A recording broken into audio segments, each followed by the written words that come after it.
Hello guys, അങ്ങനെ നമ്മുടെ ഫുഡൊക്കെ കഴിച്ചിട്ട് നമ്മൾ നേരെ പോയത് മൺട്രോ ഐലൻഡിലേക്കാണ്. അവിടെയാണ് നമ്മുടെ ഫസ്റ്റ് ഡെസ്റ്റിനേഷൻ. അങ്ങനെ അവിടെ എത്തിയത് വഞ്ചിയിലാണ് നമ്മുടെ യാത്ര. മൺട്രോ ഐലൻഡിലെ ദ്വീപുകളിലൂടെ ഞങ്ങൾ 5 പേരും അമ്മുമ്മയും കൂടെ ഞങ്ങൾ ഇങ്ങനെ ബോട്ടയിൽ ഇങ്ങനെ നീന്തി ഞങ്ങൾ പോവുകയാണ്. പിന്നെ എൻ്റെ പണി ഇതായിരുന്നു, തുഴയിന്. എനിക്കൊരു തുഴയുന്ന സാധനം കിട്ടി, ഞാൻ പിന്നെ അതും പിടിച്ചിരിപ്പ്.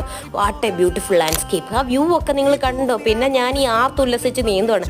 ചേട്ടനാട്ടോ നീന്തുന്നത്, ഞാനൊന്നും അല്ല. പിന്നെ ഫോട്ടോയ്ക്ക് പോസ്റ്റ് ചെയ്യാൻ ഞാൻ ഒട്ടും മറന്നിട്ടില്ല. അങ്ങനെ നമ്മുടെ പോകുന്ന വഴിക്ക് നമ്മൾ ജൂനിയേഴ്സിനെ കണ്ടു. What A coincidence. പിന്നെ ഇതായിരുന്നു ബോട്ടിൽ പണി dance. What a beautiful dance.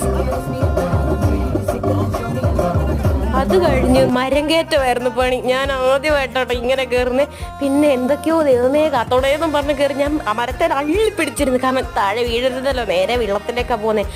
ആ തട്ര വെയിലത്ത് പോയതിൻ്റെ ക്ഷീണം ആ നാരങ്ങ വെള്ളത്തിൽ തീർത്തു. അത് കഴിഞ്ഞ് അകത്തും വെള്ളം പുറത്തും വെള്ളം, അങ്ങനെ വെള്ളത്തിൽ ഇറങ്ങി മൊത്തത്തിൽ അടിച്ചു പൊളിച്ചപ്പോൾ ബൈ.